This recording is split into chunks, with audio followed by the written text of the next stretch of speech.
e irme directamente a que veamos el primer capítulo de Amós. Dice el juicio contra las naciones vecinas. Es automáticamente la manera en que va a iniciar él. Y dice lo siguiente: palabras de Amós, que fue uno de los pastores de Tecoa, de lo que vio en visión acerca de Israel en días de Usías. Me voy a detener aquí nada más para hacer referencia de algo que es extremadamente importante. Y cuando digo que es importante es porque ustedes, cuando van a la página de comentario bíblico gratuito, o mejor dicho, la versión en inglés, Free Bible Commentary, que es lo mismo, nada más que es la de inglés. En esta de inglés, que es lo que tienen en la pantalla, ustedes se van a dar cuenta que están aquí varias de estas ventanas, específicamente esta azul que está aquí, que es la de Antiguo Testamento, los estudios. Al ustedes aplanarle ahí, se encuentran con los comentarios escritos, audio, video. Aquí están los temas especiales, y aquí es donde habla aquí de los PDFs. La primera que habla aquí es la tabla del tiempo o línea del tiempo del Antiguo Testamento. Cuando ustedes hacen clic ahí, lo que va a salir, y lo voy a sacar de esa manera, es esto. Y algunos de ustedes la han visto. Si no la han visto, les invito a que la abran o que la vean ahí, porque cuando hace mención acerca de Israel, ¿sí?, tenemos que tener cuidado, porque a veces se refiere a todo el pueblo de Dios como Israel, pero a veces se refiere al reino del norte nada más. Y menciono todo esto por lo siguiente. Aquí es donde me gustaría que me pusieran atención para que vieran y empezamos a conectar un poquito de la historia, porque necesitamos ubicarnos en cuestión no solamente geográfico, porque inclusive ahorita el capítulo 1 habla de cómo viene juicio sobre las naciones vecinas de la nación de Israel, pero también tenemos que ubicarnos en el aspecto cronológico. Entonces, geográfico y cronológico.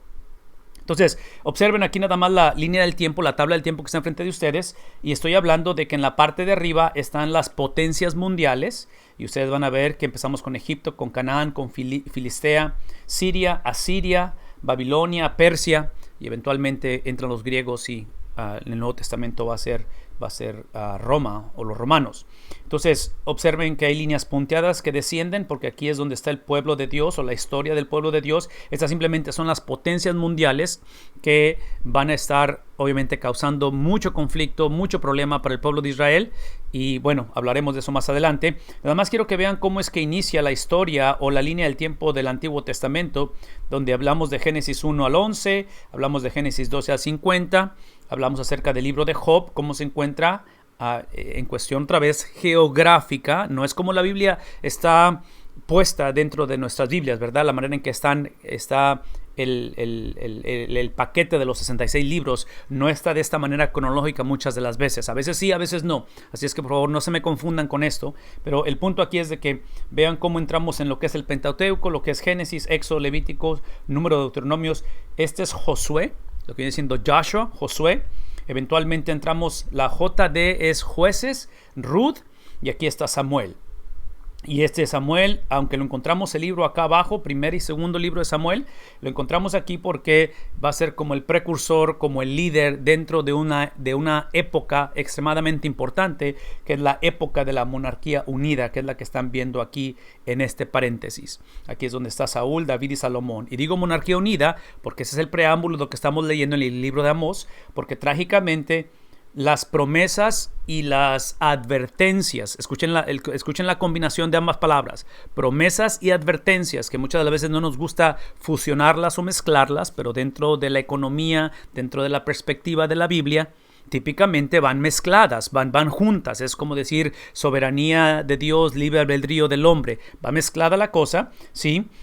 Dentro de esas advertencias y promesas que Dios dio a través de Moisés en el libro de Deuteronomio, capítulos 27 al 29, eventualmente se llevan a cabo precisamente aquí en la monarquía unida. Bueno, se llevan a cabo a través de la historia, pero aquí hay un evento trascendental que después de la idolatría de Salomón, trágicamente ustedes recuerdan la historia de Salomón, inicia como uno de los hombres de más tal vez distintivos cualidades que tiene este hombre en su sabiduría, en su poder, en su abundancia.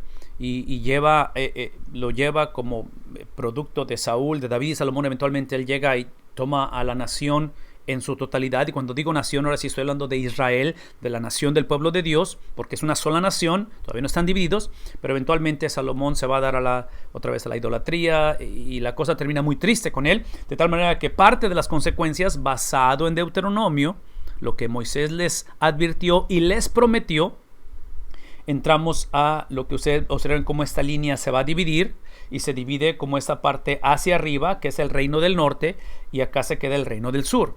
Entonces aquí es donde, eso es lo que quería que pusiéramos atención.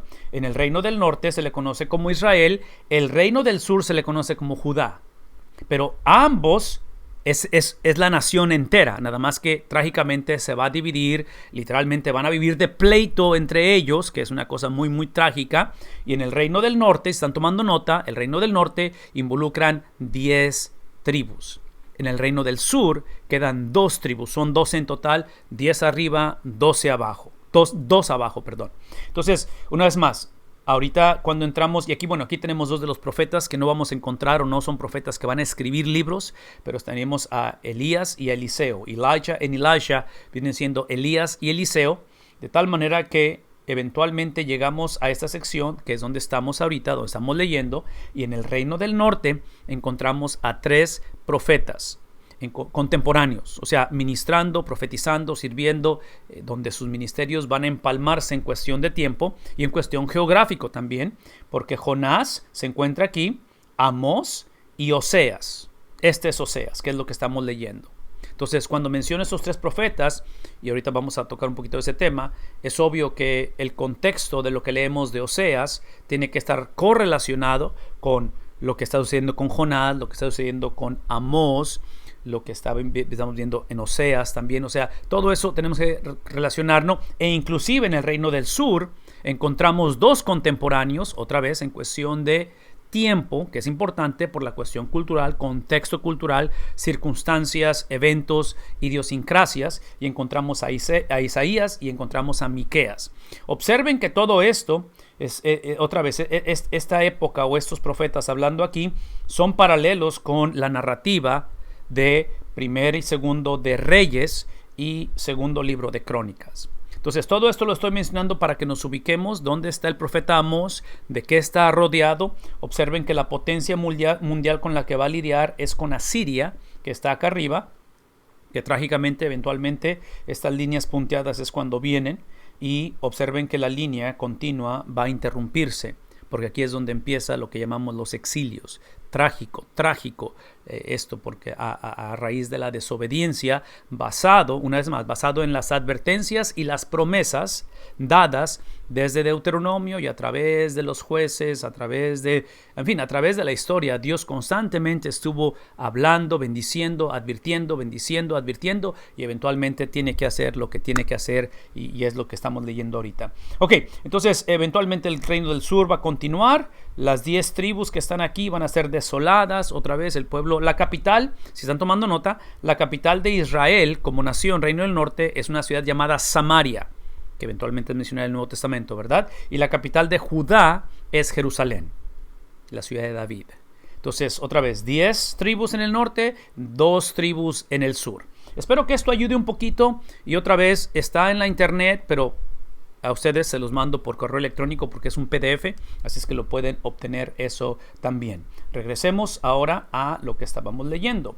Lo que estamos leyendo, porque otra vez quiero que leamos esto. Habla acerca de, otra vez, que vio una visión acerca de Israel en días de Usías. Está usando como referencia a este rey, el cual era el rey de Judá. Entonces, una vez más, Usías está diciendo que aunque está profetizando en el norte, a las tribus del norte, usa como referencia quién estaba en el reino en el sur, que es Usías.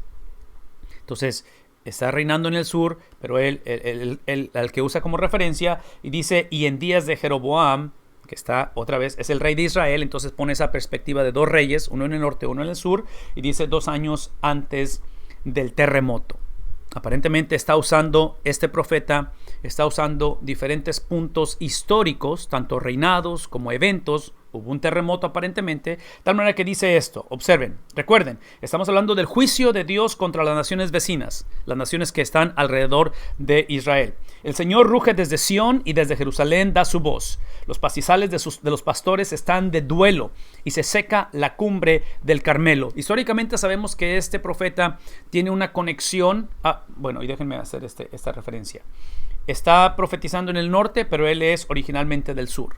Entonces está profetizando, hasta cierta manera está como Jonás. ¿Recuerdan a Jonás que fue ordenado de ir a la capital de Asiria llamada, ¿cómo se llama la capital de Asiria? Donde Jonás fue ordenado a ir, que no quiso ir y que va en dirección opuesta.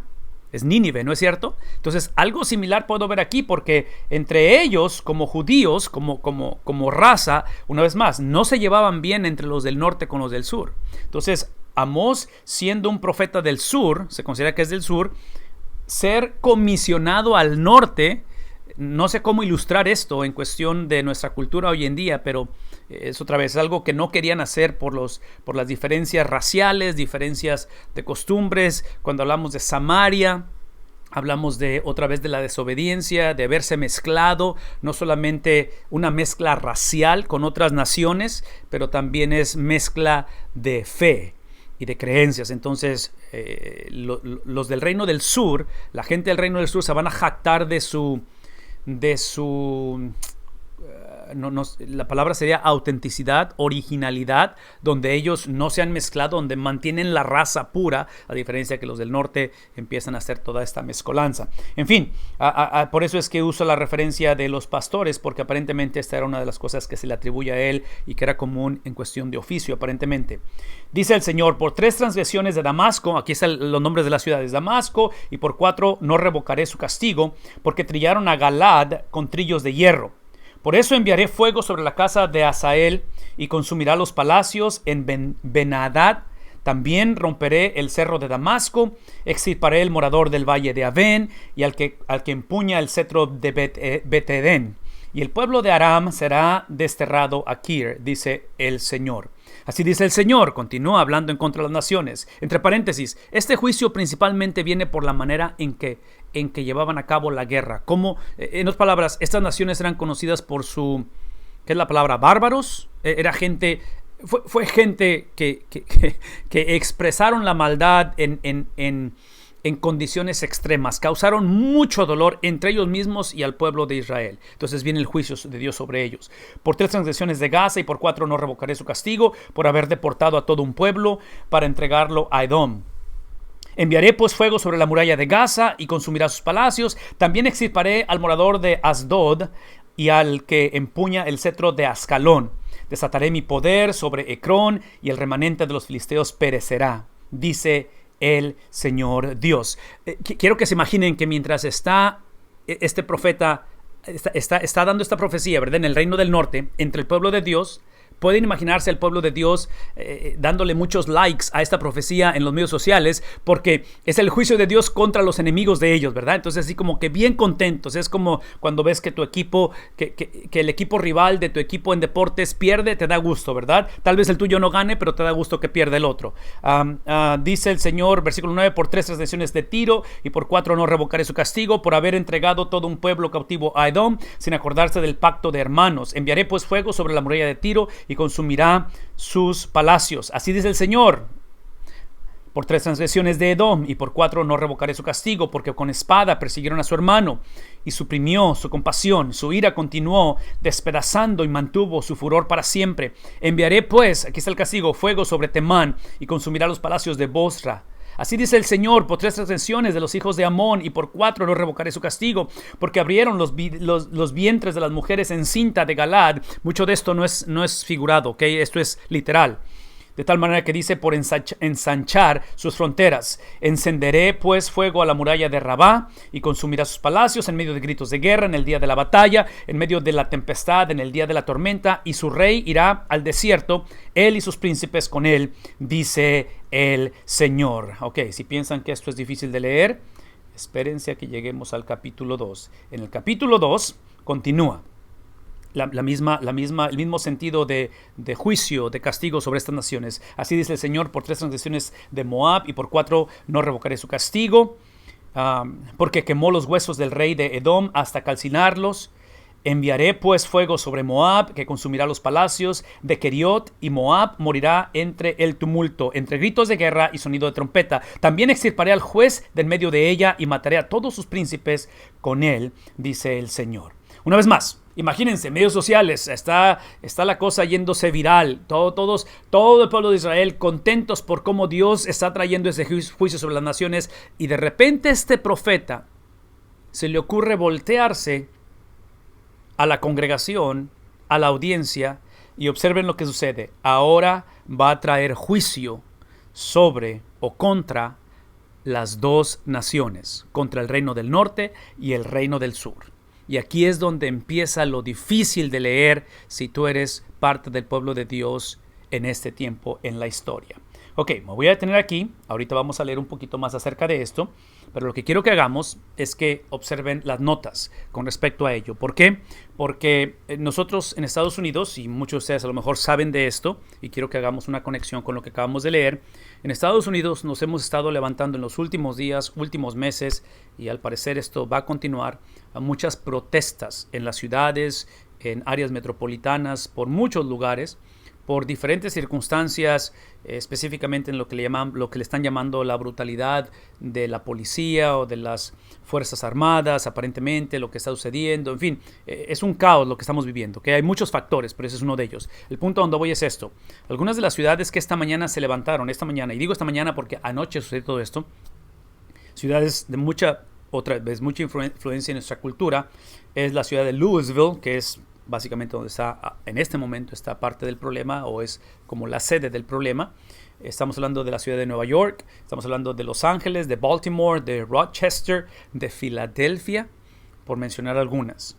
Entonces, menciono todo esto porque estamos escuchando, estamos viviendo, y a través de la historia, lo que acabamos de leer con respecto a estos primeros dos capítulos de Amós, estamos viendo el juicio de Dios, estamos viendo lo inevitable, que es la expresión de la naturaleza, no solamente de lo que Dios hace o prometió hacer o advirtió, ¿verdad? Entonces los advirtió que lo iba a hacer si no enderezaban sus caminos, pero la otra cosa es lo que Dios es, lo que Dios hace y lo que Dios es. Todo esto, para mí, una vez más, regresando a la cultura que estamos viendo, y menciono Estados Unidos porque es donde vivimos nosotros, pero sé que este es un problema a nivel mundial. La injusticia, el lloro o el clamor de justicia en medio de un mundo de injusticia, el lloro, el clamor donde ves situaciones que en un momento dado, sea que te las has causado tú mismo, y como el juicio que acabamos de leer sobre las naciones vecinas, son naciones que simplemente deliberadamente van a vivir o van a actuar en contra de los principios humanos o principios divinos, que en este caso, entre paréntesis, cuando hablamos del juicio de estas naciones, el juicio está basado no en tanto en lo que las naciones hicieron, que es deplorable y que lo está mencionando el profeta, pero está basado una vez más en contra de quién se hace ese tipo de acciones. Y el punto aquí es este, que en lo que es la santidad de Dios, lo que es el carácter de Dios, ese tiene que ser el punto de referencia en las cosas que suceden o que hacemos. ¿Por qué? Una vez más, porque si no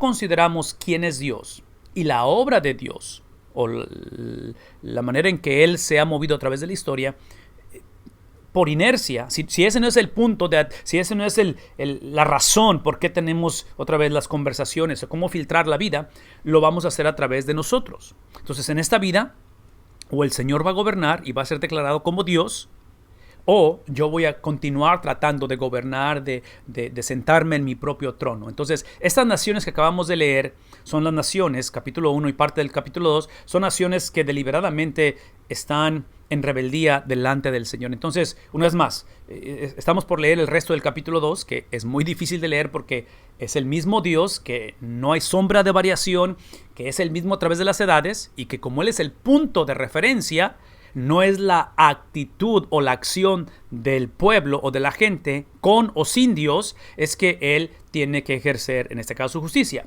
Aquí en nuestra nación ahorita estamos en una temporada en la cual la gente, la comunidad, deseamos y siempre lo hemos deseado el tener justicia, ¿no es cierto? Inclusive parte de la ironía o parte de lo difícil que estamos viviendo aquí es precisamente lo que se considera o lo que se está percibiendo y se está viviendo como una corrupción aparentemente entre este cuerpo o esta organización o este sistema de protección civil que es la policía, lo militar, todo tipo de cosas. Y otra vez, son temas controversiales, hay diferentes perspectivas porque lo interesante de esto es que estas protestas hasta cierta manera están perpetuando precisamente esa cuestión de injusticia. Todo esto lo estoy mencionando porque independientemente de cuál sea nuestra perspectiva, y otra vez estoy hablando de cuestiones raciales, estoy hablando de diferencias culturales, inclusive esta semana o este mes se celebra en Estados Unidos lo que se le llama la semana o el mes de la herencia hispana, ¿sí? Entre latinos o hispanos. Entonces, inevitablemente tenemos todas esas etiquetas. Eso es a donde voy. Eso es lo que quiero que me pongan atención para hacer referencia a este libro del Antiguo Testamento. En un momento dado, independientemente cuál sea nuestra manera de ver o de pensar con respecto a este tipo de circunstancias, y en el caso tuyo, en tu iglesia, en tu familia, puede haber algunas también de diferentes índoles o aspectos. El punto aquí es la manera en que el dolor humano, la injusticia, las cosas que en un momento dado nos afectan o que creamos y que nos afectamos a nosotros mismos, lo que termina sucediendo al final de la conversación es que nos distrae del punto de lo que estamos hablando. Y una vez, regresen conmigo a lo que acabamos de leer del capítulo 1, el capítulo 2 de Amós, que después, y esto lo vamos a ver a través de todo este tiempo que pasamos aquí, es ver simplemente Dios retomando, reenfocando la atención de su pueblo y del mundo a través de su pueblo. Una vez más, Dios está retomando, reenfocando la atención donde su pueblo trágicamente se va a distraer, se va a desenfocar, va a experimentar un montón de cosas que no debieron de haber experimentado, va a venir el juicio de Dios sobre ellos, pero el juicio de Dios sobre el pueblo, sobre su pueblo, es para reenfocar la atención a Él. Es lo que llamamos disciplina, es la manera en la cual manifiesta su amor. A diferencia, en la gente o los pueblos que no conocen de Dios, el juicio de Dios es para destrucción. Una vez más, el juicio de Dios para el pueblo es para disciplina. Esto que estoy explicando no implica, por favor, y escuchen esto de mí, no implica que los juicios o el juicio son diferentes. Muchas de las veces es el mismo juicio, y ahorita lo estamos por leer en el capítulo 2 de Amós, pero es el propósito para ello. Entonces, piensen en términos de la segunda venida de Cristo. En la segunda venida de Cristo, todos sin excepción vamos a compadecer ante el tribunal de Cristo. La diferencia es que para los que pertenecemos a Cristo, ¿sí?, nuestro juicio es simplemente para salvación. A diferencia de las personas sin Cristo, es para condenación y muerte eterna. Entonces, el punto aquí no es tanto si eres cristiano o no eres cristiano. El punto aquí, y eso es lo que quiero que nos llevemos esta mañana, es que vamos a compadecer ante el tribunal de Él. Que Él, cuando Él venga, el mismo Salvador que ahorita nos ofrece, nos exhorta, nos invita a entregar nuestra vida a Él, a reconciliar, a literalmente aprender a vivir como Él ha establecido, no como el hombre piensa que debe de vivir. Por eso tenemos todo este drama que está sucediendo hoy en día. Ese mismo Cristo que hoy en día es el Cordero Santo de Dios, es el mismo Cristo que literalmente es el mediador entre Dios y los hombres, el que está ahorita en este momento invitándonos a una relación de salvación. Viene por segunda vez, no para hacer una invitación, no para invitarnos, no para redimir, viene para traer juicio, viene para llamar, viene para separar justos de pecadores, viene simplemente para enderezar las veredas, que irónicamente estamos pidiendo que eso suceda, ¿no es cierto? Entonces, parte de la conversación, y una vez más, no sé a quién o de qué manera podemos usar esto, parte de la conversación es que legítimo que puede ser el hecho de pedir justicia, la realidad es que en este mundo, mientras Cristo no regrese, nunca podremos experimentar la justicia en su totalidad. Nunca. Y la razón, escuchen lo que voy a decir. Bueno, varias razones. Una es porque estamos en un mundo gobernado por Satanás, por Génesis capítulo 3, ¿sí? Ese es uno. La otra, entonces, por un lado está Satanás, que es el príncipe del aire, que está reinando y que su reino y su dominio es real. Temporal, debajo del dominio supremo de Dios, pero es real. Por otro lado, es que los sistemas que tenemos hoy en día, los sistemas que hay aquí, los sistemas que tenemos en nosotros humanamente hablando, y hablando de comunidades, hablando de pueblos, hablando de ciudades, ¿sí? Son sistemas que también están limitados y que inevitablemente van a ser, y están limitados por nosotros mismos, inevitablemente van a ser sistemas corruptos. Entonces, no estoy fomentando, no estoy apapachando ni aprobando la corrupción que todos sin excepción vivimos, todos sin excepción en corrupción ejercemos, porque como pastores, como padres, como ciudadanos, todos sin excepción fallamos. No hay justicia perfecta. Entonces, sin justificar eso y sin usarlo como un atajo, como una justificación, todo lo que estoy diciendo es que lo que el hombre pide, lo que estamos pidiendo en la injusticia de que de repente el doctor me diagnostica con cáncer, la injusticia de que eventualmente en el hogar hay problema, desintegración de la familia, la injusticia de una pandemia y ver tanta gente ser afectada, la injusticia de una economía que es frágil y que está sufriendo, véame tantito, toda esa injusticia hasta cierta manera inevitablemente va a estar limitada, porque la justicia perfecta es exclusivamente la justicia que experimentaremos en la segunda venida de Cristo. Una vez más, no escuchen de mí que estoy justificando, ¿verdad? Porque otra vez, estamos leyendo capítulo 1, capítulo 2, donde esas injusticias en el mundo están siendo llamadas a juicio. Se está haciendo presente la voz de Dios, la presencia de Dios a través de los profetas, y está diciendo no más de esto. Entonces, una vez más, la pregunta es, si esto es la verdad, si la justicia perfecta es hasta que Él venga, y mientras estamos aquí, sea un gobierno, sea una iglesia, sea un sistema físico, sea un sistema en el hogar, todo sistema es corrupto. No hay nadie tiene un sistema. En otras palabras, la razón que tenemos un sistema como por decir, el de un gobierno que existe para preservar y para cuidar la calidad de vida, ¿verdad?, de sus ciudadanos. ¿Qué hacer cuando tienes un sistema como un gobierno que está por encima de sus ciudadanos y que existe para protegerlo cuando ese sistema es abusivo? ¿Qué hacer al respecto? Bueno, una vez más, es aquí donde entendemos que los principios en los que debe de operar un sistema, cualquiera que sea el de una iglesia, sea el de un gobierno, sea el de un matrimonio, sea el de nuestra sexualidad, sea el sistema de relaciones interpersonales, tiene que estar basado ¿en qué? Tiene que estar basado en la voz autoritativa en el Antiguo Testamento de los profetas y en el Nuevo Testamento de los apóstoles. En otras palabras, tiene que estar basado en la palabra escrita, que esa palabra escrita es manifestada, es expresada, es vivida, es presentada y reintroducida a través de la palabra, ¿qué cosa? Hecha carne, que es Cristo Jesús. Entonces, para ponerlo en términos fáciles de entender, todo sistema que es necesario, sea gobierno, sea iglesia, sea de hogar, sea de trabajo, cualquiera, tiene que someterse y vivirse en esta vida bajo el sistema de Cristo.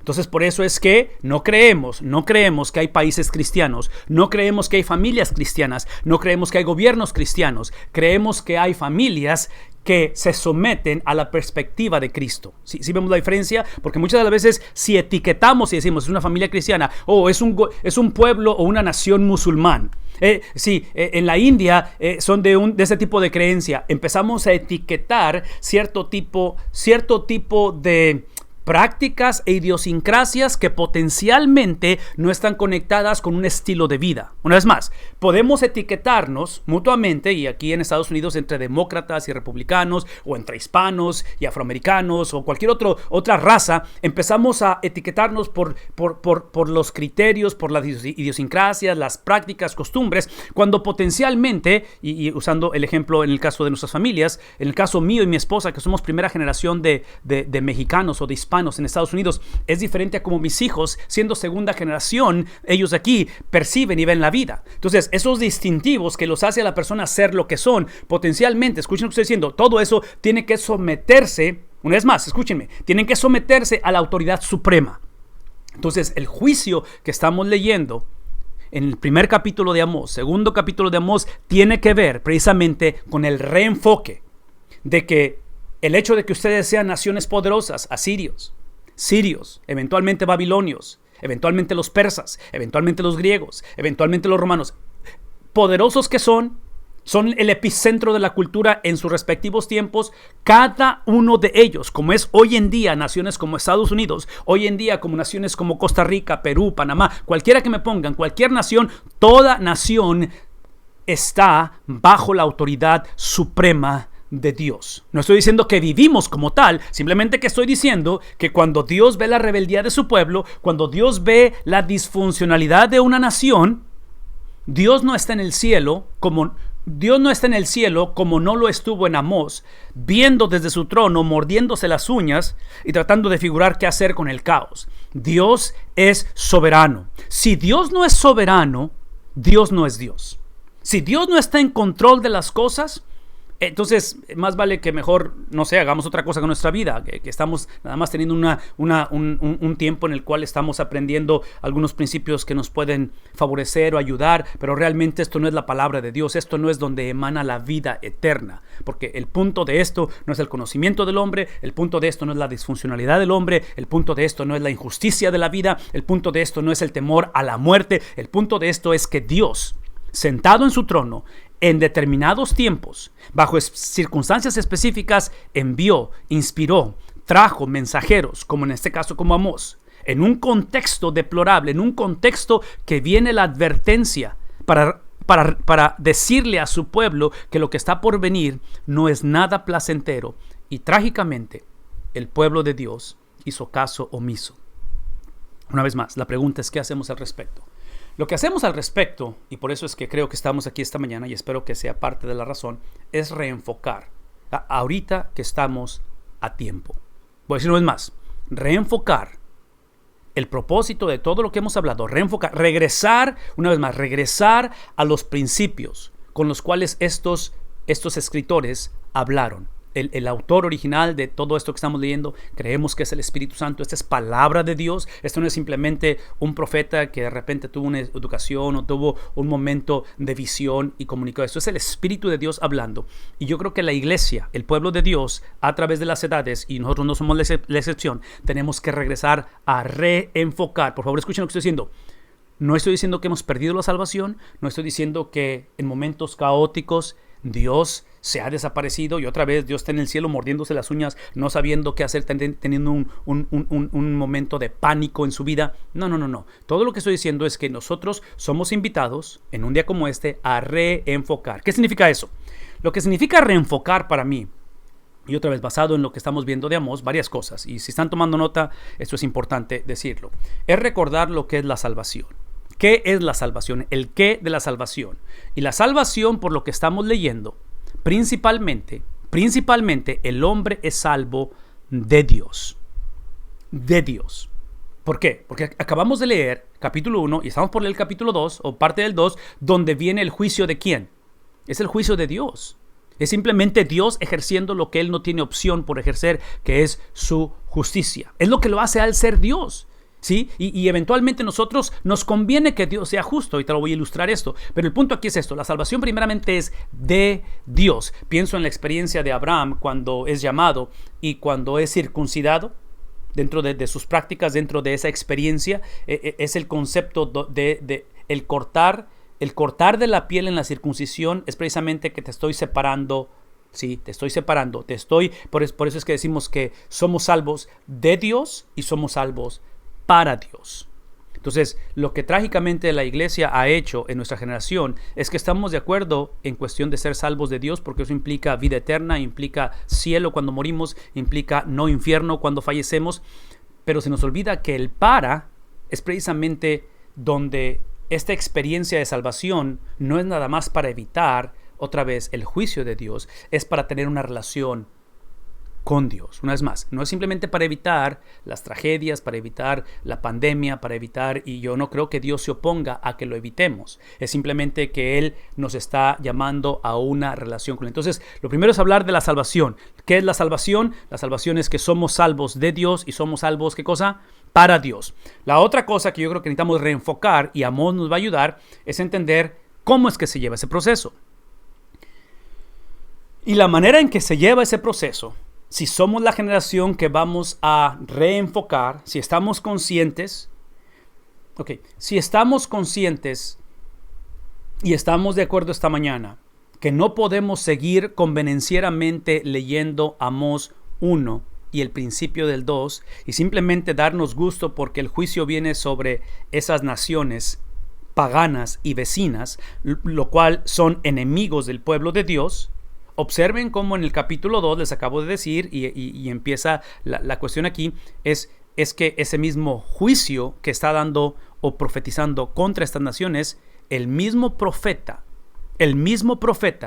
se voltea y la misma congregación, el mismo pueblo de Dios, los cuales vamos a leer en un momento dado cómo se jactaban de su religiosidad, viene y simplemente el profeta a hablar juicio sobre ellos. ¿Qué estoy diciendo?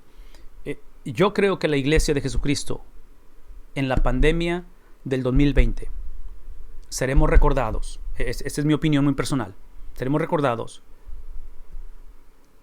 porque hemos creído en la salvación y creemos, en otras palabras, hemos tratado de guardar la doctrina, hemos tratado de predicar el evangelio, hemos hecho lo que hemos podido en cuestión de evangelización, en cuestión de misiones, pero al momento de ver esas transacciones legales, la legalidad que leemos en el capítulo 1 de Amós, la legalidad del capítulo 2, que es juicio sobre el pueblo, sobre Judá y sobre Israel, y digo legalidad porque el pecado del pueblo de Dios, que es vivido o expresado en su prostitución y corrupción con las naciones vecinas, Dios no tiene opción. Legalmente Dios tiene un compromiso que Él tiene que castigar ese pecado. Entonces, pensando en esa transacción legal que es el cómo somos salvos, yo creo que nuestra generación trágicamente va a ser recordada en un desenfoque o en una confusión en esto que está en la pantalla. ¿Por qué? Porque me han escuchado decir esto varias veces. ¿Cómo es que el hombre es salvo? Ya hablamos de qué es la salvación. Pero ¿cómo el hombre es salvo? ¿Cómo una nación puede ser salva de Dios y para Dios? Es reconocer, porque eso es lo que estamos haciendo, que mi obediencia, que mi estilo de vida, que el imperativo no es la salvación. En el capítulo 2 de Amós leemos y vamos a leer que el juicio que viene sobre la nación es precisamente la nación de Israel, el reino del sur, el reino del norte. ¿Sí? El juicio que viene sobre el pueblo de Dios es porque ellos confundieron esto. Es porque ellos pensaron que su estilo de vida, el cómo ellos practicaban la ley, ellos pensaban que eso es lo que significa y yo al ser obediente, yo al guardar ciertos estatutos y mandamientos, automáticamente Dios me debe salvación, Dios me debe porque yo he guardado, yo he hecho, yo he puesto, yo estudié, yo viví, yo hice todo esto, de tal manera que el profeta Amós va a venir y va a decir, no, convenencieramente se han confundido porque observen cómo Amós, y cuando digo observen, los voy a llevar a que lo vean. Cuando digo observen, esto es lo que quiero decir. Observar es esto, así dice el Señor, por 3 transgresiones de Judá y por 4 no revocaré su castigo. Judá es el reino del sur, ¿recuerdan esto? Entre paréntesis, aun cuando él está profetizando a los del reino del norte, a Israel, las 10 tribus del norte, observen esto, el versículo 4 está profetizando lo que viene aproximadamente 150 años más adelante, que es la desolación o es la conquista de los babilonios sobre Jerusalén, la destrucción del templo. Y dice él, viene la profecía contra Judá, porque desecharon la ley del Señor y no guardaron sus estatutos. También les han hecho errar sus mentiras, tras las cuales anduvieron sus padres. Enviaré, dice él, pues fuego sobre Judá y consumirá los palacios de Jerusalén. Así dice el Señor, por 3 transgresiones de Israel y por 4 no revocaré. Otra vez, Israel aquí es el reino del norte, ¿verdad? Ya hablo del reino del sur, reino del norte. Dice, porque venden al justo por dinero y al necesitado por un par de sandalias. En otras palabras, está hablando de la corrupción que había. Corrupción. En otras palabras, el pueblo de Dios, escuchen lo que estoy por decir, porque esto es parte de sus notas, es parte de la introducción que tiene Dr. Bob ahí en su comentario bíblico de Amós. No sé si ya lo leyeron o lo han visto, pero él introduce básicamente 3 puntos, por lo menos 3 puntos, de los cuales son los que Dios va a traer juicio sobre el pueblo de Dios, no las naciones paganas, pueblo de Dios. Una de ellas tiene que ver por la corrupción que había en su idolatría con respecto al dinero. Y es lo que estamos leyendo aquí. La otra es la cuestión de cómo ellos confiaron más en en su capacidad o en su estructura militar, que se creían intocables e invencibles, de tal manera que aquí es donde vemos ese juicio sobre el pueblo. El punto que quiero simplemente dejar aquí es lo que está en la pantalla, que necesitamos regresar a entender que la salvación del hombre no es la conducta del hombre. La salvación del hombre no es poner en la Casa Blanca, en nuestro caso en Estados Unidos, una persona que profese fe en Jesucristo. Esa no es la salvación. La salvación de una nación, de una familia, de un pueblo, de un individuo, está exclusivamente basado en el indicativo.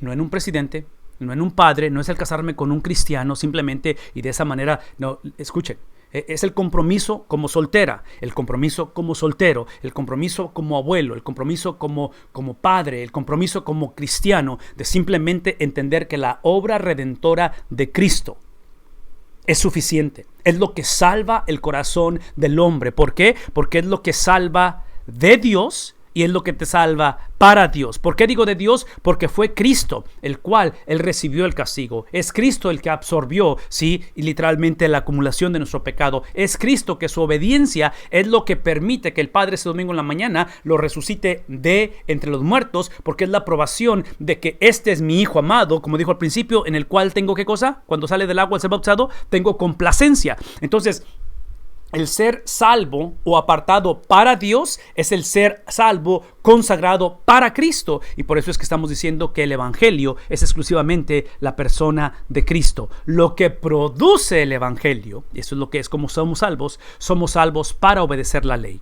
Somos salvos para, literalmente, obediencia. Es lo que llamamos el imperativo. Bueno, la otra cosa que necesitamos reenfocar es ahora el por qué. ¿Por qué somos salvos? ¿Cuál es la razón que somos salvos? En medio de la pandemia tenemos que ser la generación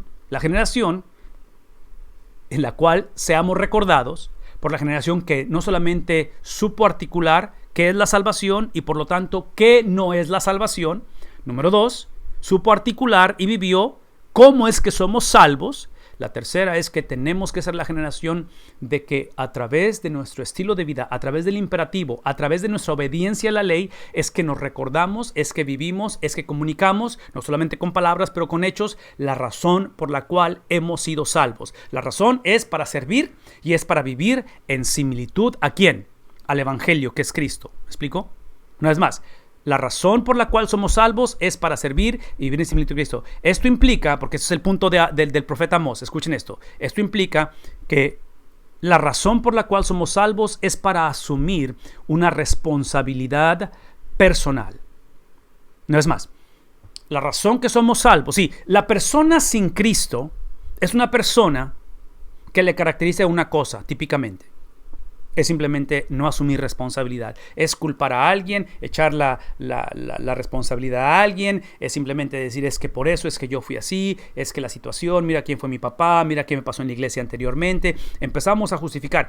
El cristiano lejos está de ser perfecto, pero parte de nuestro caminar en servicio y similitud a Cristo es entender que estas dos experiencias por las cuales somos salvos, que es para servir, porque Él fue el siervo sufriente, yo estoy llamado a servir, porque Él literalmente caminó bajo la obediencia de la ley, soy llamado a caminar como Cristo, con Cristo, a través del poder de Cristo. Escuchen lo que estoy por decir.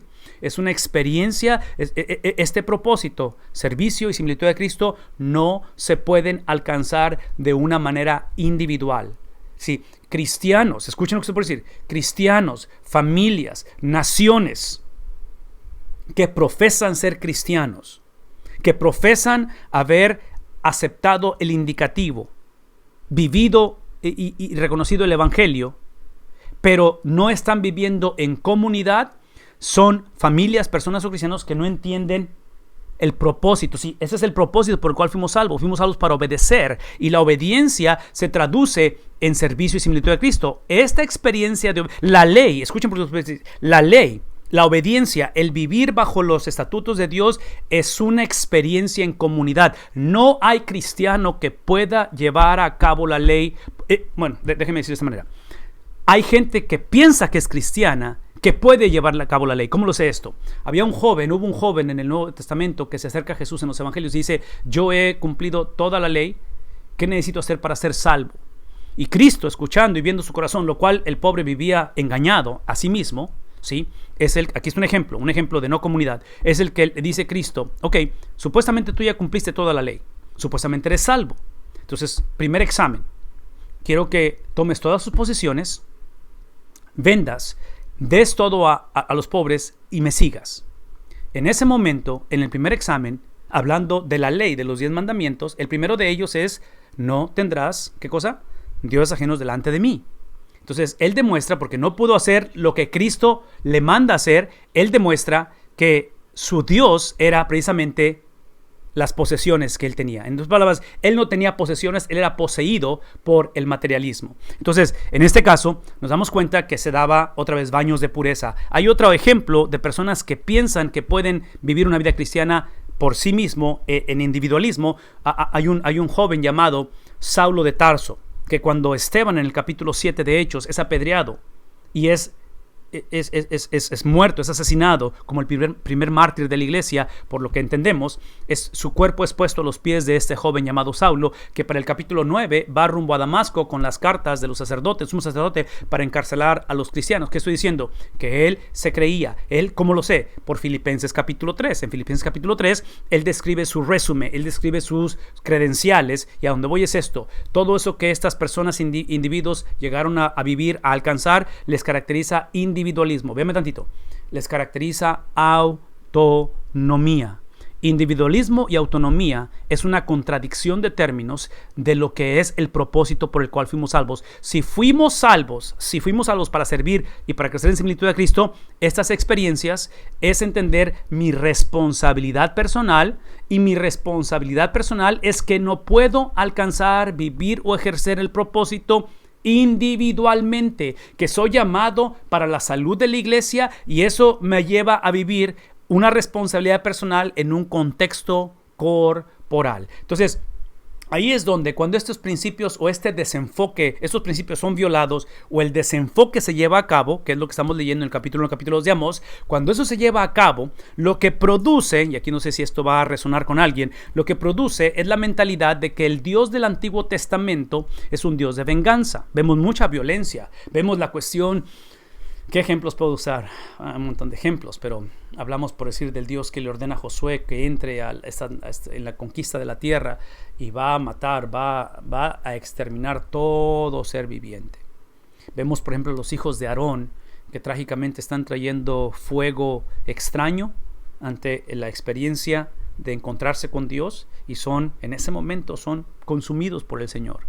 ¿Qué acerca de la narrativa? Y no recuerdo su nombre, pero cuando David está transportando el arca y el arca está por caerse, y uno de los que fueron comisionados a cargarla toca el arca, que no deben tocarla, en ese momento otra vez, encontramos el Nuevo Testamento ¿a quién encontramos el Nuevo Testamento? Encontramos a Ananías y Zafira. En fin, el punto es este. Leemos este tipo de experiencias donde vemos un Dios de ira, un Dios de venganza, lo cual no estamos mintiendo.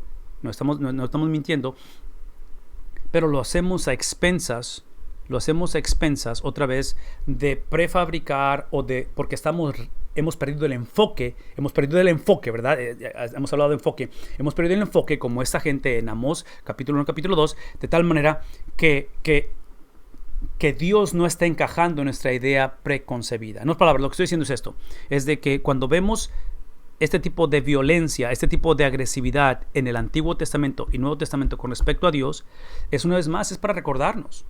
Es para recordarnos que Dios no va a ser burlado. Es para recordarnos que mucha de la violencia, como es en el caso de Amós, o mucha de la agresividad de Dios, mucho del juicio de Dios, es precisamente el producto del corazón endurecido del hombre y del pueblo de Dios inclusive.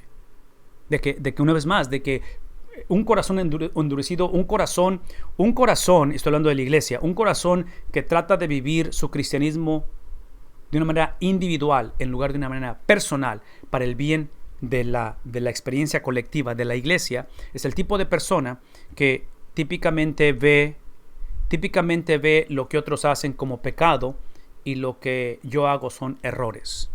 Típicamente el tipo de persona que dice lo que debe de hacer Dios es traer juicio sobre ellos, pero sobre mí tiene que darme misericordia. Entonces creemos estos distintivos entre el Dios del Antiguo Testamento y luego con el Dios del Nuevo Testamento, que hablamos de un Dios de amor, de gracia, un Dios simplemente de compasión, y hoy en día predicamos un evangelio el cual habla otra vez de un universalismo, de un relativismo, de que Dios no va a mandar nadie al infierno, de que, en fin, es un montón de confusión. Entonces, el punto aquí es este, y aquí es donde quiero que regresemos a leer un poquito más de Amós.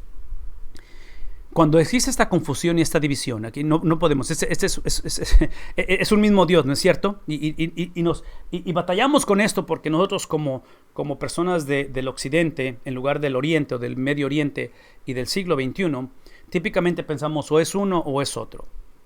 ¿Cuál de los dos es? Y la Biblia dice sí, es lo que dice ella, que es ambos, ¿verdad? Y lo he ilustrado a través de mi experiencia como esposo y como padre. Como padre, mi amor por mis hijos es profundo, pero si alguien trata de lastimarlos, ese mismo amor va a producir ¿qué cosa? Va a producir ira, va a producir el sentido de ira en contra de alguien que trate de lastimar a mis hijos. Entonces, dentro de mí como padre, como esposo, lo mismo se aplica a mi esposa, si alguien trata de lastimarla, dentro de mí coexisten los dos. Simplemente que, otra vez, no es tanto de que yo quiera ser vengativo, no es tanto de que yo quiera vivir airado, no es tanto de que yo quiera ser una persona violenta, pero es que por el amor que tengo por ellos, por ella, por mi esposa, por mis hijos, es que van a conocer mi ira. Inclusive, si alguien trata de lastimar a mis hijos y no reacciono con ira, yo argumentaría que no los amo, porque entonces estoy actuando con apatía, estoy actuando con indiferencia. Lo que está sucediendo con el pueblo de Dios en el libro de Amós, en el Antiguo Testamento, en el Nuevo Testamento, es que la ira de Dios que vemos, la manera en que Dios actúa, es el reflejo de su amor ¿a quién? No al pueblo de Dios, pero a sí mismo, porque es por amor a mí mismo que te he salvado. Por amor a mí mismo es que te he redimido. En otras palabras, yo te escogí, yo te predestiné, yo te salvé, no porque calificabas para ser salvo. Te salvé, te escogí, véame tantito. Te salvé y te escogí, te predestiné para salvar, para escoger a muchos. Tú, estoy hablando de la nación de Israel, como nación, tanto reino del norte, reino del sur, estoy hablando de Abraham, estoy hablando de la iglesia hoy en día. La elección de nosotros es para salvación de otros. ¿Cómo lo sé esto? Porque es exactamente lo que Cristo viene a mostrar. No es accidente que lo primero que hace Cristo al iniciar su ministerio es precisamente no solamente ponerse debajo del señorío de su Padre Celestial, que siempre lo estuvo, pero observen, su nacimiento virginal es circuncidado. El hecho de que Cristo se someta a las prácticas de sistemas religiosos instituidos por Dios, automáticamente me dice Lucas 2:52, que Él crecía en sabiduría, en estatura y en gracia para con Dios y los... En otras palabras, estamos viendo esa trayectoria de sujeción, estamos viendo esa trayectoria donde eventualmente a la edad de 30 años va ante el último profeta del Antiguo Testamento, que llamamos Juan el Bautista, y literalmente es bautizado, sumergido en el agua, y es el bautismo en el cual la llamamos de arrepentimiento, el cual él no tenía nada de qué arrepentirse. ¿Por qué hace todo esto? Una vez más, lo hizo porque es parte de su llamado, lo hizo porque es parte de la misión que fue comisionado él por el Padre Celestial, que es precisamente el cumplimiento, llevar el cumplimiento de ¿qué cosa? De la ley. ¿Por qué? Véanme tantito. De la ley, porque si hemos dicho que esto es el evangelio, somos salvos precisamente por todo lo que acabo de describir, por la obediencia de Cristo, por el estilo de vida de Cristo, por la sujeción de Cristo, por la manera en que Él se somete. Vean esto, ¿sí? Esto lo que produce es literalmente que esa ley que Él obedeció, que es el imperativo, que es la práctica de Cristo, esto que está aquí, el domingo en la mañana, cuando Él sale de la tumba, no pierdan esto por favor, cuando Él sale de la tumba, esto implica que esta ley, esa obediencia perfecta, desde su circuncisión, desde Lucas 2:52, desde su bautismo por inmersión y el resto de su vida, eventualmente una cruz, eventualmente un derramamiento, eventualmente una muerte, todo eso, escuchen, todo eso es lo que Él ha transferido a cada uno de nosotros. Eso habita dentro del corazón del cristiano. El problema de la iglesia cuando pierde ese enfoque, el problema de la iglesia cuando crea sus propias versiones de Dios, no es tanto que perdemos la salvación, pero es que no tenemos la habilidad de activar lo que ya se nos ha dado. Y al nosotros tener la plenitud de Dios en nosotros, el reino de Dios habita en nosotros, literalmente, escuchen esto, ¿Cuándo? No sí, pero ¿cuándo desobedecemos? ¿Cuándo tomamos el Espíritu de Dios y lo unimos? Lo unimos con prácticas, con creencias, con estilos de vida, con idiosincrasias que no son de Dios. Es cuando empezamos a prostituirnos. Es cuando empezamos a mezclar el Evangelio con otras cosas. Es cuando reaccionamos a la vida de tal manera que el Espíritu de Dios que habita en nosotros, la plenitud de Cristo, se constriñe dentro de nosotros. Es la experiencia donde apagamos en nosotros la razón por la cual fuimos salvos. Entonces, una de las cosas que yo quisiera que retomáramos del libro de Amós al leer capítulo 1, capítulo 2, es precisamente que al iniciar este libro con juicio, y no es fácil leer esto, juicio, no es fácil estar en medio de una pandemia, no es fácil ver las calles y las ciudades de esta nación, cómo estamos literalmente destruyéndonos unos a otros. No es nada fácil ver lo dividido que está nuestro mundo. No es nada fácil ver cómo estamos batallando como iglesias. Véanme tantito. Esta es la plataforma, este es el tiempo, esta es la etapa, este es el momento en el cual, como iglesia, como cristianos, como familia, y estoy hablando a aquellos que, si por alguna razón están atravesando en este momento, esta mañana, esta semana, momentos muy, muy difíciles, si están atravesando situaciones nunca antes pensadas, en cualquier ámbito, índole, escuchen lo que se puede decir, este es el momento en reenfocar otra vez quién Dios es y por lo tanto quiénes somos nosotros, retomar la conversación de que aun cuando Dios, a través de Amós, no tiene opción, pero tiene que ejercer juicio, ya sea para disciplina a su pueblo o juicio para destrucción para las naciones vecinas, cualquiera que sea el caso, porque otra vez, muchas de las veces no se ve la diferencia entre uno y otro, ¿verdad? Muchas veces no se ve, independientemente. Eso es lo que Dios ejerce.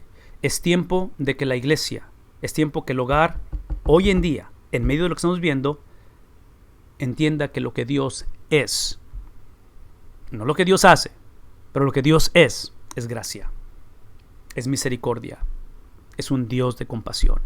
Y si no me creen, regresen los próximos viernes y vamos a hablar de esta combinación de juicio y de restauración, de juicio y de un remanente, de juicio y de las promesas que hice desde el principio con tus padres, con tus abuelos, con aquellos. Antes que tú nacieras, yo hice promesas que iba a cumplir, pero está en ti que te unas a las promesas o que quieras usarme simplemente como aquel que quieres que bendiga tu agenda, porque mis promesas se van a llevar a cabo. Es simplemente si tú vas a ser parte de ese cumplimiento o tu generación va a tener que ser brincada y retomar la conversación con tus hijos, que es lo que trágicamente está sucediendo. Entonces, hoy en día tenemos que regresar a retomar la cuestión de la gracia. ¿Por qué? Porque cuando leemos Amós, nos damos cuenta que parte de la falta de enfoque o de la confusión es precisamente confundir lo que Dios hace con lo que Dios es. Entonces, aunque Dios ejerce ira, pero en realidad, ¿quién es Él? Él es amor. Una vez más, otra vez, como esposo, como padre, si alguien trata de lastimar a mis hijos, van a verme ejercer, ¿qué cosa? Ira. Van a conocer mi ira. Y eso es por lo que soy, porque el amor que siento por ellos es lo que soy, no es simplemente lo que hago, produce una acción. Entonces, en este caso, es difícil leer Amós y pensar que Dios es gracia por toda la desolación que está siendo profetizada y que eventualmente va a suceder. Pero aquí es donde quisiera que tomáramos o retomáramos o discipuláramos o predicáramos o enseñáramos o trajéramos esta conversación. Y esos son parte de los principios. La primera de ellas es que la gracia, una de las características de la gracia es que es voluntaria. El amor es algo voluntario, es algo que no podemos exigir. Y esto es importante porque otra vez, si el preámbulo de la conversación es juicio, si el preámbulo de la conversación es desolación, el preámbulo es estar en una situación esta mañana muy difícil, deplorable o potencialmente ir hacia momentos difíciles que nadie estamos exentos de ellos, es importante retomar esta conversación hoy en día, especialmente antes de que la necesitemos, que gracia es algo, escuchen eso. Gracia es algo que Dios, y esto es difícil de decirlo, pero lo voy a decir. Gracia es algo que Dios no nos debe. Dios no le debe gracia absolutamente a nadie. Dios no tiene la obligación de darnos gracia a nadie. Así es que Escuchen las palabras de Amós, capítulo 1, capítulo 2. Está hablando de lo que viene. Por favor, escuchen esto. El simple hecho de advertir, al pueblo de Dios, ¿no creen ustedes que eso es gracia? En otras palabras, escuchen lo que voy a decir, porque esto lo hemos hablado anteriormente. Cuando hablamos de las profecías de Dios, cuando hablamos de profecía bíblica, escuchen esto. Profecía bíblica depende de la respuesta del hombre. En ambas direcciones. Estoy hablando de profecía en cuestión de grandeza, de bendición, de todo lo hermoso que Dios promete, pero también de juicio. ¿Qué estoy diciendo? Escuchen esto. Parte del problema del Antiguo Testamento, del pueblo de Dios del Antiguo Testamento, es que convenencieramente van a querer profecía hacia un futuro próspero, grande, a expensas de no reformar su presente, de no regresar a Dios.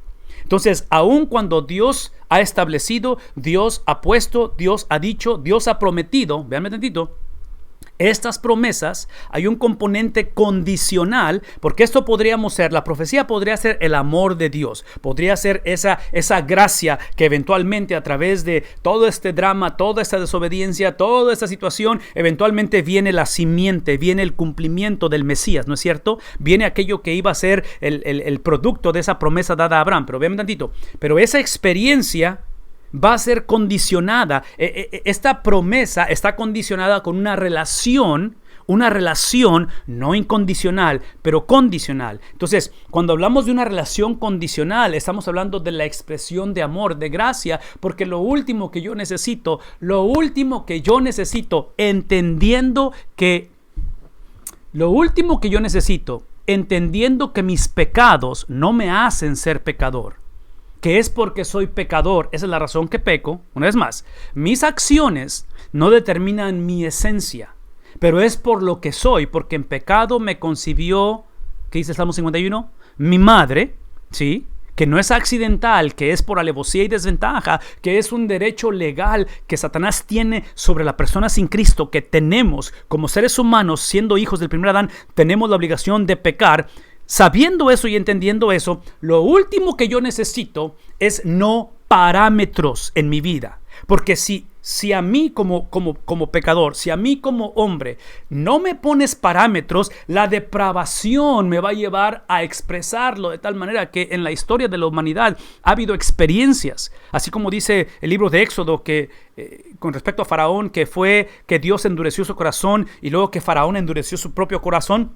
Esa experiencia donde Dios está refrenando, aún en el no cristiano, esa depravación, es lo último que necesitamos. Por eso es una ironía que en Estados Unidos están pidiendo, y otra vez esto es algo controversial, pero lo voy a decir. Para mí es una ironía y locura estar pidiendo que se quite el apoyo económico o de sistema a lo que viene siendo las fuerzas armadas, a la policía.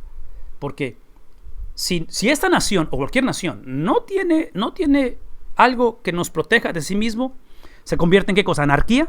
¿Es la ley del más fuerte?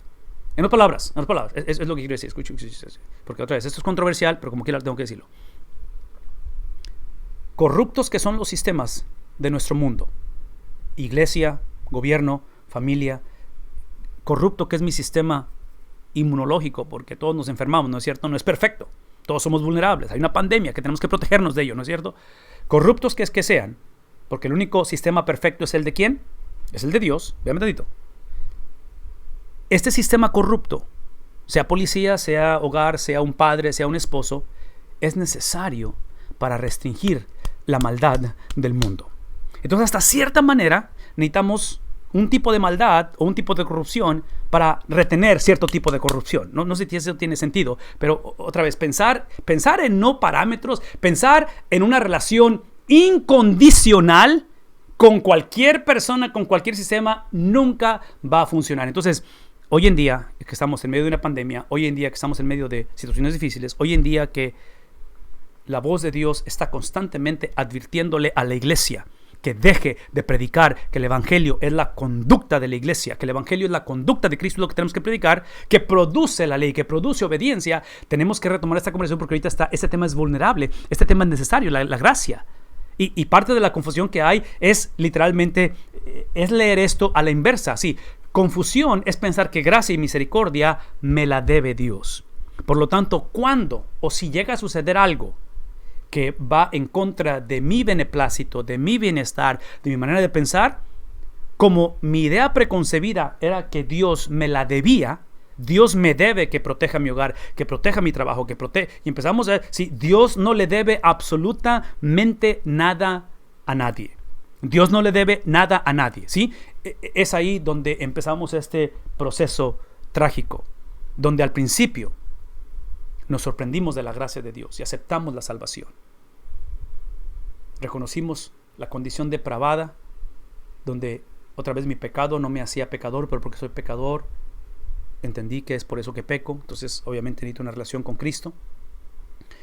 Pero eventualmente empezó el desenfoque, y es todo esto que está aquí, lo que he estado explicando. Esto es desenfoque, y eventualmente el desenfocarme de qué es la salvación, cómo es que fui salvo y para qué fui salvo. Eventualmente esa gracia que al principio fue admirable, fue incontenible, esa gracia que al principio fue un aroma fragante en mi vida, eventualmente me empiezo a acostumbrar a ella.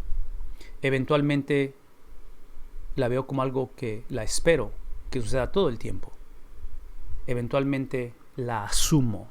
Ya asumo simplemente que por ser cristiano no me debe de pasar, y eventualmente la empiezo a demandar. Y cuando por alguna razón, en lugar de gracia, se hace presente el juicio, es cuando reaccionamos con ira.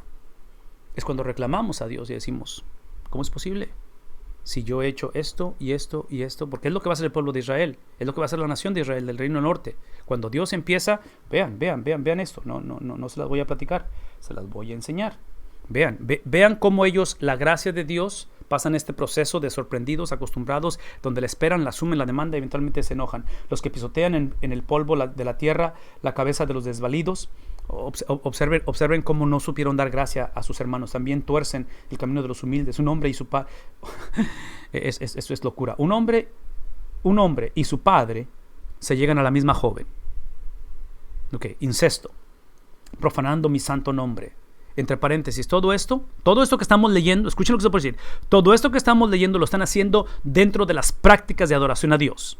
Toda esta inmoralidad, toda esta corrupción es dentro de han profanado el nombre, la esencia de Dios. De tal manera que dice, sobre ropas empeñadas se tienden junto a cualquier altar, y el vino de los que han sido multados beben en la casa ¿de quién? En la casa de Dios. Yo destruí al amorreo delante de ellos, cuya altura era como la altura, aquí está la gracia de Dios protegiéndolos, la altura de los cedros, y era fuerte como las encinas. Yo destruí su fruto por arriba y su raíz por abajo, y a vosotros yo os hice subir de la tierra de Egipto, y os conduje por el desierto 40 años, para que tomarais posesión de la tierra del amorreo, y levanté profetas de entre vuestros hijos, y nazareos de entre vuestros jóvenes. ¿No es así, hijos de el reino del norte de Israel? Declara el Señor. Pero vosotros, aquí está la ira de Dios, pero vosotros hicisteis beber vino a los nazareos, y a los profetas los ordenasteis, diciendo, no profeticéis. He aquí, yo estoy oprimido debajo de vosotros como está oprimida una carreta llena de gavillas, y la huida le fallará al ligero, y el fuerte no fortalecerá su poder, ni el valiente salvará su vida. El que empuña el arco no resistirá, el ligero de pies no escapará. Aquí está el juicio de Dios. Ni el que monta a caballo salvará su vida. Y aún el más intrépido, está hablando de lo que viene, está hablando de cómo vienen los asirios a conquistarlos. Y aún el más intrépido entre los valientes huirá desnudo aquel día. ¿Cuál día? Aquel día en el cual el Señor trae su juicio. El año es el 722. Ahí en la línea del tiempo es donde aparecen los asirios arriba y viene la línea punteada y se acaba la fiesta para la capital de Samaria. Va a ser conquistada, desolada, 3 años se va a llevar aproximadamente, y se cumplan estas promesas. Hay una película que, casi todas las películas de este señor son muy famosas, pero esta en particular en inglés se llama Bridge of Spies. La palabra bridge es un puente y la palabra spies es espías. Es de Tom Hanks. y es una película que aparentemente es como un documental, si no me equivoco, pero el punto es entre la famosa lucha de aquellos años de los 80s o no sé, 90s, entre la Unión Soviética y Estados Unidos, y es la cuestión de espionaje, de espías. Y el punto aquí es de que el drama de la película, sin echárselas a perder, pero es simplemente que se considera un pecado capital. Entonces, a donde voy es esto, es que cuando pienso en la palabra de Dios, el Antiguo Testamento y el Nuevo Testamento nos habla de pecados capitales. Nos habla de cosas que Dios ha instituido como producto de su gracia. ¿Me explico? O sea, la gracia es lo que produce eso, porque pues una vez más, si no existen ese tipo y pienso otra vez en alguien que va manejando en una sierra, en una montaña, y hay un voladero, hay un precipicio. Entonces típicamente se pone un cordón de contención a la orilla para que por si alguna razón el carro llega a salirse de la carretera, se detenga y no se vaya. Entonces es lo que pienso con respecto a la manera en que Dios ha actuado y sigue actuando. Entonces pienso en pecados capitales, de los cuales otra vez hace rato hice mención a algunos de ellos. Tiene que ver con algunos ejemplos de la Biblia, entre Ananías y Zafira. El diluvio definitivamente es uno de esos ejemplos. Los hijos de Aarón, lo acabo de mencionar. Josué, la Guerra Santa. Todo esto es simplemente recordar que esa gracia del Señor eventualmente es lo que recuerda o retoma la conversación de poder, parámetros dentro de la relación de Dios con su pueblo en ese sentido. Ok. ¿Alguna pregunta o comentario hasta aquí? Porque me quedan unos minutos y quiero tomar parte de algunas referencias con respecto al libro de Amós. Abran sus micrófonos si tienen alguna pregunta o comentario. ¿Alguien? Si no, yo me arranco con lo que sigue. Ok. Déjenme hablar rápidamente para aprovechar nuestro tiempo con respecto a Amós. Y mucho de esto es lo que hemos hablado ya. Pero si otra vez están tomando nota, esto lo pueden ver aquí. Con respecto a Amós, es aquel el que relata la ira de Dios para con el reino del norte, que es Israel, para sus vecinos, como dijimos en un momento, por haber violado el pacto mosaico. Una de las cosas que quiero recordarles es que estas notas, todo lo que están viendo aquí, todo lo que ven en la pantalla, viene directamente del comentario bíblico gratuito.org. Vayan a la ventana del Antiguo Testamento, hagan ahí, aplánenle, y van a ver una agrupación de 4 profetas, va a haber varios ahí, y entre esa agrupación están agrupados por cuestión de cronología, porque son los profetas del siglo 8. Entonces ahí está Amós, y de ahí tomamos esto. Esta es la sección que se le llama verdades centrales en lo que viene siendo la introducción del libro o del comentario de Amós. Así es que otra vez, es la ira de Dios con respecto a la violación del pacto de Moisés. Necesitamos reconocer la relación entre la responsabilidad corporal y la fe personal. Es lo que estaba explicando hace rato, ¿verdad? O sea, hay una relación, algo que está aquí correlacionado, donde tal vez una de las maneras más efectivas, creo hoy en día, de ilustrar esto que está aquí entre responsabilidad corporal y fe personal. El día de ayer en la tarde tuvimos un webinar, una conferencia a través de Zoom con 3 doctores médicos que nos instruyeron y nos hablaron específicamente en cuestión de iglesias, porque estamos tratando de reabrir los cultos y todo eso, y simplemente hablar de la situación con el virus y las recomendaciones. Y aquí está el punto. Es obvio que con este virus, porque mucha gente rehúsa usar máscaras, mucha gente rehúsa la cuestión del distanciamiento físico. Sabemos por experiencia que el problema del virus, aunque aparentemente el porcentaje de gente que va a fallecer o ha fallecido o llega a fallecer por el virus es pequeño a nivel porcentaje, aunque es mucha la gente que está falleciendo. El problema con la cuestión de no responsabilizarnos, la palabra clave es responsabilidad, no es simplemente que el individuo se infecte, pero como es un virus y es algo que se está moviendo a través de las relaciones, es el hecho de que al no usar una máscara, al ser una iglesia, por ejemplo, que no estipule, que no ponga en sus reglamentos máscara, distanciamiento físico, lo que estamos haciendo es que estamos actuando irresponsablemente para con otras personas, no nada más para con tu propia vida, pero otras personas. Traduzcan ese ejemplo con respecto a lo que está pasando aquí. En otras palabras, si la doctrina de elección, la doctrina de salvación o predestinación es que te elegí a ti para elegir a otros, esa elección, que ya lo expliqué lo que es y lo que no es, cuando hablé acerca de te elegí, te separé, la cuestión de santidad o de ser santo es que la separación primero era de mí. Originalmente estaba separado de mí. Abraham no estaba buscando a Dios. Abraham no era una persona que era un monoteísta, que él adoraba a Dios. Él, en medio de su paganismo, en medio de su idolatría, Dios lo aparta porque estaba apartado de él, lo aparta para él. Lo mismo hace con la nación.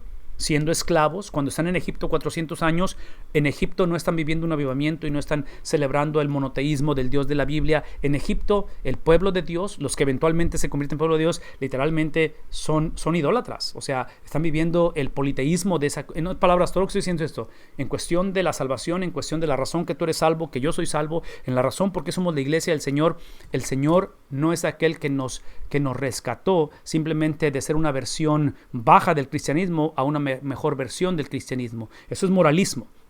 El Señor nos sacó, el Señor nos salvó para salvar a otros. Ya hemos dicho eso. Entonces, cuando pensamos en salvación, si estamos confusos en lo que es, si estamos confusos en cómo se lleva a cabo y sobre todo estamos confusos y seguimos viviendo esta confusión de la razón por qué somos salvos, quién está y quién va a pagar el precio de ello va a ser la iglesia, que cuando el juicio de Dios se hace presente va a ser sorprendida, la iglesia.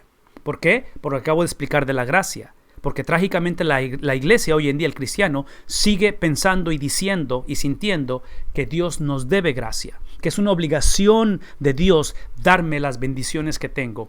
Eso no es bíblico, nunca ha sido bíblico, porque Él es soberano, Él hace lo que Él quiere. Inclusive yo comentaría, si yo exijo gracia, escuchen lo que estoy por decir, si yo exijo misericordia, estoy implicando, esta es la implicación, aquí está el problema, estoy implicando que cuando algo sucede malo, negativo, trágico, no solamente Dios me debe gracia o misericordia, pero Dios es injusto.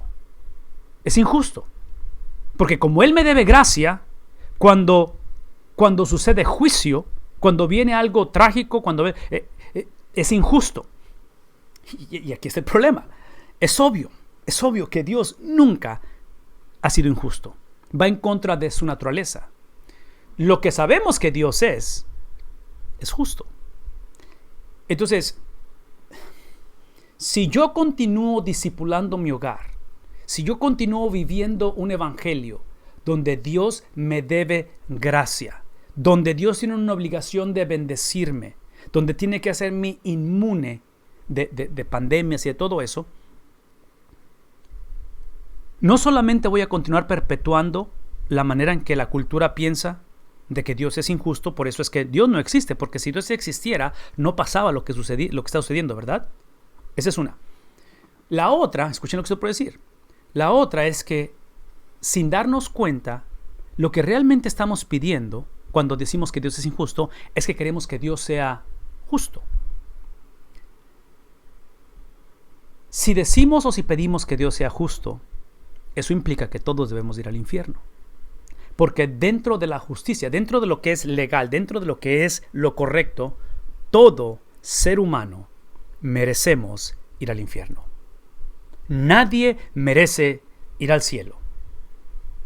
¿Recuerdan la historia cuando los líderes religiosos toman a la mujer en el acto de adulterio, en el acto de inmoralidad, y la traen ante Jesús y le dicen, de acuerdo a la ley, tiene que ser apedreada? ¿Qué es lo que dices tú?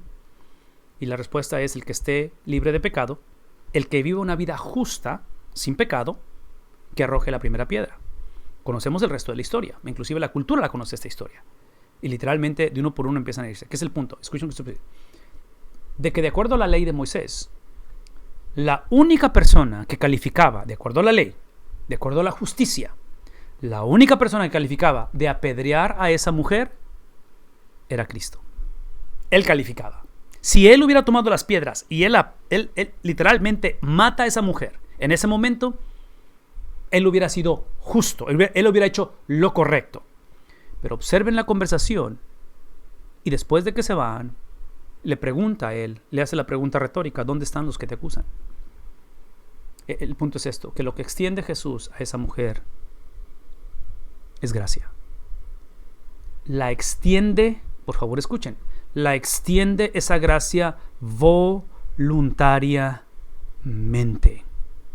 Cuando se nos olvida como producto, cuando confundimos como producto de no saber qué es la salvación, de no saber cómo es que la persona es salva y la razón por qué es salva, esa gracia eventualmente, en lugar de ser voluntaria, la vemos como obligatoria, la demandamos. Entonces, una vez más, cuando vivimos de esa manera, cuando pensamos de esa manera, muchas de las veces no lo sabemos hasta que la tragedia sucede, hasta que lo nunca antes pensado se hace presente. Entonces, lo que expone la tragedia, expone nuestra teología, expone nuestra idiosincrasia, expone realmente si tenemos o si hemos creído en el imputar, en el transferir de la persona de Cristo, la mente de Cristo.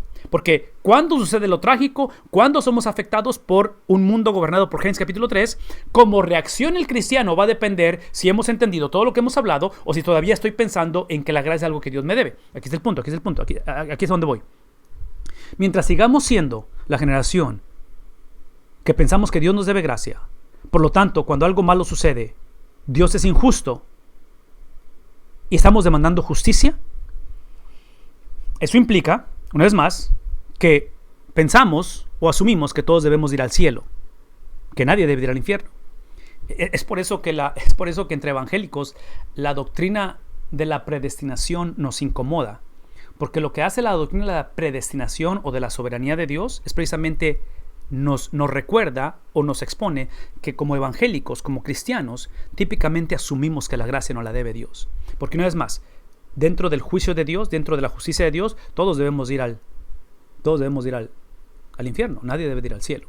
Entonces pensar en un Dios que la cuestión de cómo Él ha sentado, porque esto es lo que significa predestinación. Predestinación es que Él ha sentado, Él ha establecido desde antes de la fundación del mundo el propósito de ser elegido, el propósito de ser salvo.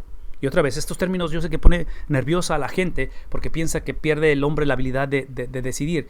Una vez más, el punto aquí es el propósito, y la palabra predestinación tiene el prefijo de pre, que es antes de, predestinación, o sea, antes del destino.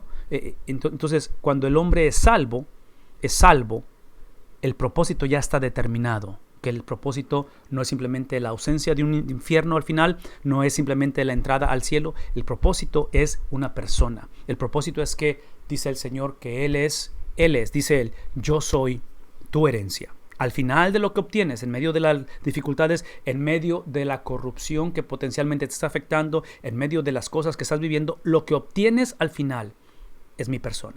Eso es esa es la meta de todo esto. Ok, déjenme acabar con esto. Tenemos un problema de pecado en la sociedad como lo hizo Israel, lo que estamos leyendo. Sin embargo, en nuestras mentes existen con frecuencia dos niveles, dos estándares de cómo navegamos esto. Una es nuestras vidas privadas, otra vez, individualismo, donde es mi relación con Dios, donde vengo de una cultura de individualismo, ¿verdad? Porque ya tengo 18 años, porque a mí nadie me dice qué hacer, porque yo no necesito un hombre para mi vida que me tenga que... como varones simplemente decimos, yo la cuestión de iglesia no, porque la iglesia es para mujeres, es para niños, en fin, siempre esa autonomía, ¿no es cierto? Entonces, ese es un estándar. El otro es nuestra vida pública y nuestra vida corporal. De tal manera que aquí es donde Israel debe haberse regocijado cuando Amós proclamó el juicio de Dios sobre sus países vecinos y enemigos tradicionales. Estas naciones eran parte de los reinos de David y Salomón, las naciones que estamos hablando, y deben de haber conocido algo del pacto mosaico y al Dios de Israel. En otras palabras, otra vez, ese juicio que trajo sobre las naciones está basado en la misericordia de Dios, que porque son parte de otra vez, del linaje de haber sido expuestos a la palabra de Dios. Los israelitas deben haberse regocijado cuando Amós trajo juicio al principio del capítulo 2, ¿sí? ¿Sobre quién? Sobre su rival, el reino del sur. Otra vez, no es tanto de que quiero progresar, simplemente que me gusta cuando esta persona no le va bien. De tal manera que la afirmación emocional se detuvo repentinamente cuando Amós, de una manera, está llevando este juicio, esa profecía a su clímax, de una manera sorprendente, culminante, se voltea y empieza a enumerar los pecados de las tribus del norte. Ahí es donde no les gusta. La soberanía de Dios sobre toda la tierra es el trasfondo. ¿Sí? La soberanía de Dios está en control de todo, de que Dios trae juicio con las naciones fuera del pacto de Israel. En otras palabras, una vez más. ¿Sí? El hecho de que no estén dentro del pacto estas naciones no implica que Dios sea injusto. Es simplemente el hecho de que Dios es soberano y Él va a evaluar, Él va a ejercer su justicia, Él va a ejercer su carácter en cualquiera que sea la situación. Esta es la base del entendimiento de Israel del monoteísmo. ¿Sí? Es la base de que hay un Dios, un solo Dios, el Dios verdadero, que es soberano por todas las cosas. Hay varios textos que se relacionan a la creación de Dios y el control de la naturaleza, cómo Dios creó el mundo y cómo Él se mueve a través de ella. Todo eso está otra vez dentro de Amós. Ahí están las referencias, capítulo 4, capítulo 5, capítulo 8, capítulo 9, diferentes referencias. Estos forman doxologías de alabanza. En otras palabras, cuando hablamos acerca de la soberanía de Dios, cuando hablamos acerca de cómo Dios a través de la creación se mueve, es literalmente ver. La palabra doxología es como llegar al clímax, como llegar a esa experiencia suprema de alabar a Dios. Este libro mira a la naturaleza como una revelación de Dios. Habla acerca de un eclipse, de un terremoto, en fin, ese tipo de cosas que vemos ahí dentro del libro. Amós 2, 9 al 12 es el juicio de Dios contra Israel, el cual debe ser visto a la luz, una vez más, de la misericordia del mismo Dios a través de la historia de este pueblo. Por todo lo que he hablado acerca de la misericordia. La elección de Dios y el pacto con Israel, una vez más, la elección de Dios y el pacto con Israel como nación, ¿sí? Establece las condiciones para su juicio severo. Y yo quisiera una vez más hacer énfasis en esto, una vez más. El énfasis aquí es fácil, el énfasis es algo que hemos estado hablando. Elección de Dios, pacto con Israel, una vez más. La elección, cuando Dios escoge a Abraham para escoger a su familia, para escoger una nación, para escoger al mundo, ninguna de esas experiencias de elección estuvieron basadas en que Abraham, su familia, Israel como nación y eventualmente nosotros como gentiles o como el mundo calificábamos para ser elegidos. Pero hemos entendido a través de Génesis capítulo 15, quien pasa a través de la sangre en esa visión donde hace un pacto Abraham con Dios, Dios con Abraham, y es reflejado en una visión donde Dios se le manifiesta a Abraham a través de una antorcha, que es lo que típicamente se usa como referencia en el libro de Éxodo para la presencia de Dios. La gloria Shekinah dice que es la gloria, la majestad de Dios está caminando en medio de la sangre. Culturalmente hablando, quien caminaba en medio de pactos que típicamente era entre un rey y un súbdito, era un rey y un siervo, ¿sí? Quien caminaba por la sangre, eso lo hicieron David y Jonatán cuando hicieron su pacto, de su relación de pacto, ellos lo hicieron, era una costumbre en esta cultura. Quien caminaba o quien era llamado a caminar era precisamente el siervo, no el rey. Pero en esta ocasión, en Génesis capítulo 15, quien va a caminar por en medio de la sangre no es Abraham, es Dios mismo. Entonces, esa es la experiencia de elección, es la experiencia de pacto que está basada en el carácter de Dios, que está basada en la soberanía de Dios, que está basada en lo que yo podría inclusive decir la arbitrariedad de Dios, que no nos gusta eso, ¿verdad? Porque inclusive en Latinoamérica, Estados Unidos, Latinoamérica, todos tenemos la historia de haber sido liberados de conquistadores, de monarcas, de abuso, y ahora tenemos, aquí en Estados Unidos estamos a unas cuantas semanas de llevar a cabo la elección presidencial, que es el producto de la democracia. Muchas de las veces esa mentalidad, que no es errónea, esa mentalidad la casamos con teología y queremos que Dios simplemente sea una opción entre muchas, que haya una democracia. Sí, la Biblia es presentada no desde una democracia, pero desde una teocracia. La palabra teo significa Dios, o sea, es el reino de Dios. ¿Por qué? Porque ese es el punto, véanme tantito. Porque desde el principio de la historia, la mente de Dios, el corazón de Dios, Génesis capítulo 15, demuestra que el corazón de Dios, la naturaleza de Dios, Juan 3:16, porque Dios amó al mundo, es un corazón generoso, es un corazón, Dios por naturaleza es misionero, Dios por naturaleza Él se da a sí mismo, Dios por naturaleza ve la creación, ve la vida del hombre, Dios por naturaleza redime. ¿Qué estoy diciendo? Que trágicamente, cuando nosotros vemos la elección de Dios, vemos los pactos de Dios, como lo hizo esta generación, estamos dispuestos a abrazarlos y ver el componente incondicional de ellos, siempre y cuando Vean lo que dice abajo. Siempre y cuando no haya, ¿qué cosa? Condiciones. Siempre y cuando sea un Dios que simplemente endorse, simplemente apruebe, simplemente, vean la palabra, celebre mi autonomía. Celebre lo que yo pienso, celebre lo que yo digo, celebre de la manera en que yo fui criado, mis ideas preconcebidas, mis sueños y anhelos. ¿Sí? El punto aquí está lo hermoso del Evangelio, es que el venir o el ser elegido, el hacer un pacto con Dios, que en este caso ese pacto es la salvación del hombre, el vivir bajo ese pacto es para ser libre, no tanto de tragedias, no tanto, escúcheme lo que les voy a decir, no tanto de las desavenencias de la vida. Es simplemente ser libre precisamente de mi autosuficiencia, ser libre de mi autonomía, ser libre y entender que vivir o experimentar la elección de Dios, vivir y experimentar el pacto de Dios, escuchen lo que estoy decir, no es simplemente el mejoramiento de mi vida y de mi futuro y el evangelio traspasando o moviéndose a través de las generaciones, todo eso lo hace y nosotros somos el producto ahorita de promesas, de pactos, de elecciones que Dios hizo a través de nuestros padres, abuelos, bisabuelos y el evangelio eventualmente nos llegó, ¿no es cierto? Pero escucha lo que voy a decir.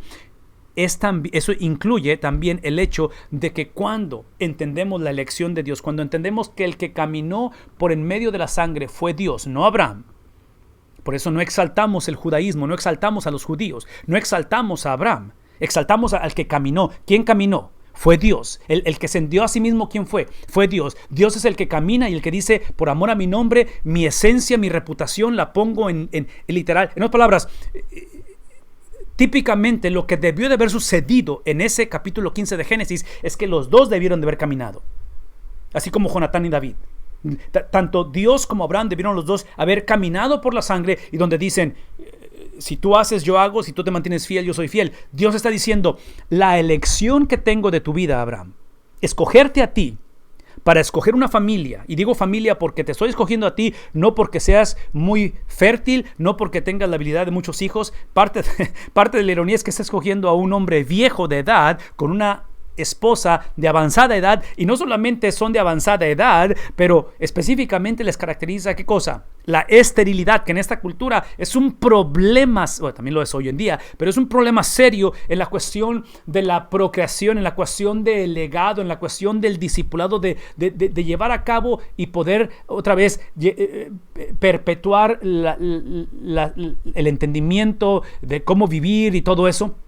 En medio de ello, en medio de todas las limitaciones, donde Abraham es el hijo de un sacerdote pagano, donde Abraham no está buscando a Dios, donde Abraham simplemente es otra vez elegido, es simplemente Dios interviniendo por sí mismo. En ese momento Dios se aparece, Dios le habla, Dios camina por la sangre, ve a Abraham y le dice, porque te conozco, porque yo sé que tus pecados no te hacen pecador, pero porque eres una persona que por naturaleza vas a fallar, por naturaleza eres débil, por naturaleza no me vas a buscar. Véame tantito, es que Dios en ese momento, al atravesar la sangre, Él está diciendo, no solamente este pacto que estoy haciendo contigo, que va a ser para bendición de las naciones, que eventualmente a través de Él viene la simiente, está basado en mi carácter, pero Abraham, el hecho de que tú no estás caminando por la sangre, es que no solamente me hago responsable yo de este pacto, pero me hago responsable de tu infidelidad.